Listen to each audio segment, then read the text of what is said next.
So we're going to look at that, what's going on in the climate with regards to fuel situation. And to make sense of this conversation this morning is the Chacha, as they say, the fresh, newly inaugurated State Director for the Center for Human Rights and Accountability Network, formerly the chairman of the Civil Liberties Organization, Akwa Ibom State Branch. I'm going to ask him whether he likes it or not.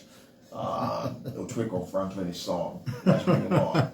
Otwiko, good morning to you. Good morning, Ike. Good morning, listeners. Good to be here.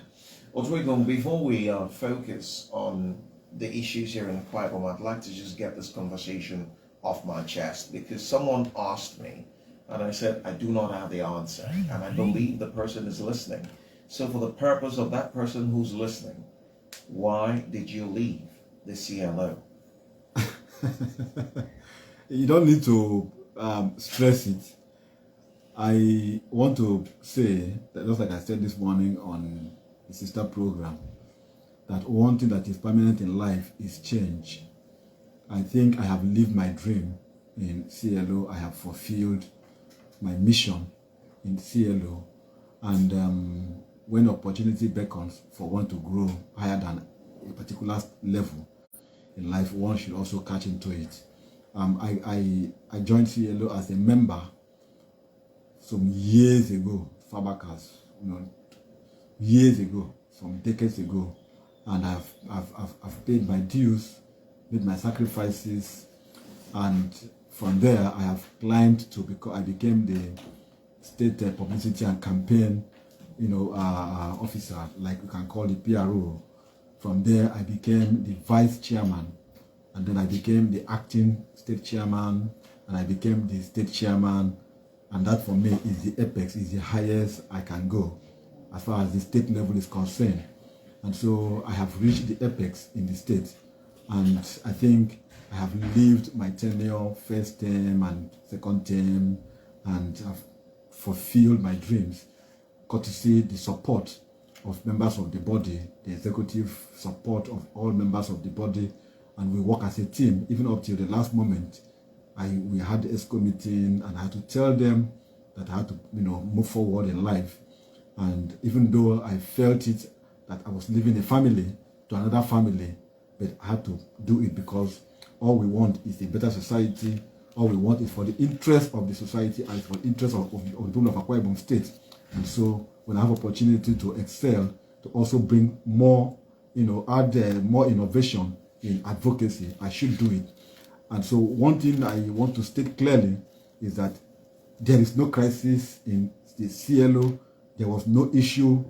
Like you rightly mentioned, I resigned, and the State Council, accepted my letter of, they accepted my offer to resign, and then they put up members to take over my position, and I move on, and we are still relating together. The Center for Human Rights and Accountability Network, which I'm now the state director, is more like an institution. It's more like a training ground. It's more like we'll be having more of a mentorship programs. We'll be doing training people on how to hold government accountable. The reason is that people don't even know that government is not only in Uyo, it's not only in Abuja. It starts from even in your village.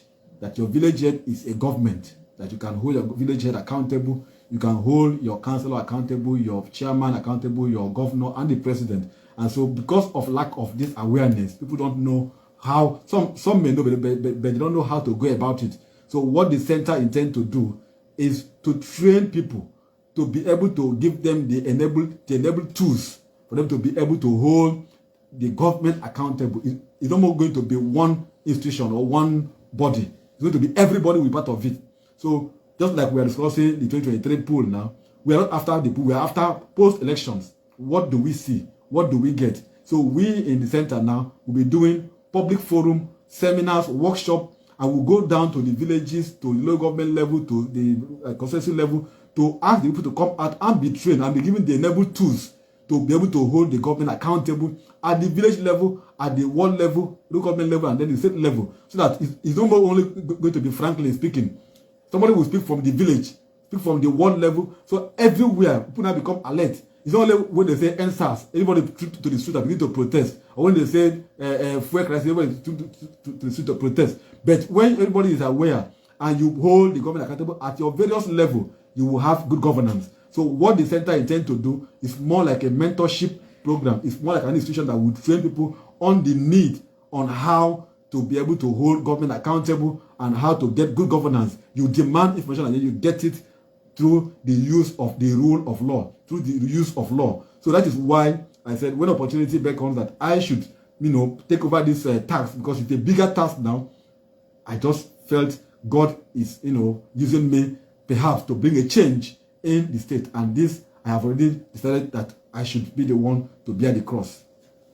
Okay, we can only pray for God's grace as you've chosen to carry this cross as the state director for the Center for Human Rights and Accountability Network.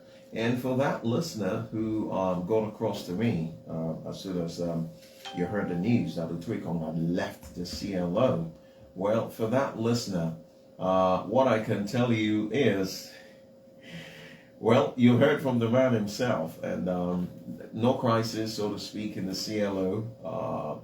He left for bigger tasks. So, that said, Amazing, I want to believe you already have the details of what we're treating this morning. Yes, I do. But then on the side, I also feel that people need to know that change is inevitable, and that means that when it comes to capacity, yes, it's quite hard, especially when one has made such a, before his or her time, an unpopular position become more relevant than it used to be. It usually just comes with that whole, why do you have to do so? But life is all about progress, new challenge, and the willingness to take up bigger capacity, because that's what leadership is about. Once you begin to train or turn your capacity to a comfort zone, then you're really not making impact. So I must say, Otoeko, it's commendable, it's admirable. Thank because you. The tendency for him to have just stayed complicit is very very possible. But doing this it's very interesting. Yeah, amazing. And let me just add this. Do you know that soon after I resigned, somebody stepped into my office. The person now has grown to that office. Yes. If I had been there, the person will continue to remain where he was, and the person will not grow.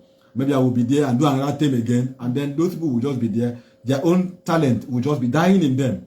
And so when you go to another level, somebody else will also grow. Now there will be adjustment. Now you notice that the person whose talent was hidden will not come out. Exactly. So that's change, growth is allowed. So that is just what I want to add to Amazing's assertions. All right. Well, okay. So let's dive in deep.